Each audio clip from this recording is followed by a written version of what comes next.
Maggi, हे कोण आहेत सांग? कर्मवीर भाऊराव पाटील. Very good. ते आहेत पद्मभूषण डॉक्टर कर्मवीर भाऊराव पाटील, हो की नाही? ते काय करायचे ग? स्कूलला जायचे, स्टडी करायचे, ज्यांना स्टडी नाही करायचे त्यांना हेल्प करायचे. मा, हे कुठल्या स्कूलला जायचे ग? मी कशी एरोगेटला असते तसे ते कुठल्या स्कूलला जायचे? ते त्यांच्या स्कूलचं नाव काय होतं माहिती का? राजाराम हायस्कूल.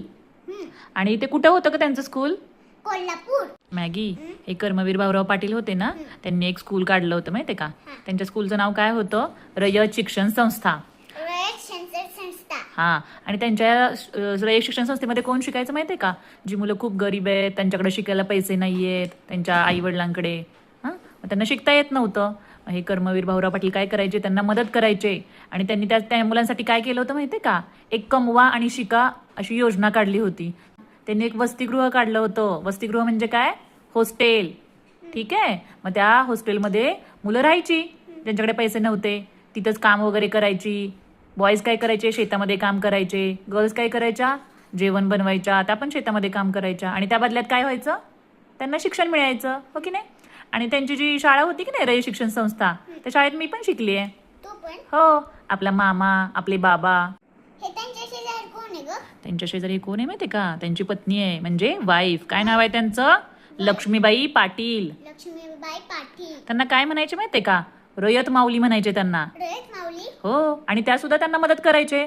मुलांसाठी खाऊ बनवायचे छान छान. जे स्कूलमधली मुलं होती ना, त्यांच्यासाठी छान छान जेवण बनवायचे. त्या पण त्यांना शिक्षणासाठी मदत करायच्या. मदत. हो. आणि त्या स्कूलमध्ये कोण होतं ग? सगळी मुलं असायची. नावं? हा, नावं? मला नावं नाहीत माहित ग. एका त्यांचं नाव माहिती आहे मला, जे स्कूलमध्ये जायचं की नाही, त्यांचं एक होतं बघ, पी.जी. पाटील म्हणून होते. ते खूप गरीब होते, त्यांच्याकडे पैसे नव्हते. मग ह्या कर्मवीर भाऊराव पाटलांनी काय केलं माहिती का? त्यांना खूप शिकवलं, खूप मोठं केलं. आणि त्यांना कुठे पाठवलं माहिती का? त्यांना सातारला आणलं त्यांनी. साताऱ्यामध्ये खूप शिकवलं. आणि नंतर त्यांनी इंग्लंडला पाठवलं त्यांना. ते पी.जी. पाटील होते ना, त्यांना इंग्लंडला पाठवलं. आणि ते इंग्लंडला गेल्यावर काय झालं माहिती का? तिकडे ते बॅरिस्टर झाले. माझ्या बेबी होतं का?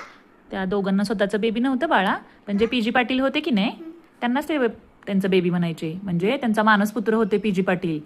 तू पण मला त्यांच्या स्कूलमध्ये पाठवशील का? तुला त्यांच्या स्कूलमध्ये जायचंय? पण त्यांचे स्कूल तर इथं महाराष्ट्रात आहेत ग, साताऱ्याला वगैरे, कोल्हापूर, हो की नाही? आणि आपण तर कर्नाटकामध्ये राहतो, बँगलोरला. मग कशी जाणार तिथं स्कूलला तू? कसं जाणार? कसं जाणार तेव्हा? आता नाही जाऊ शकणार तू. मग मोठी झाल्यावर बघूया आपण.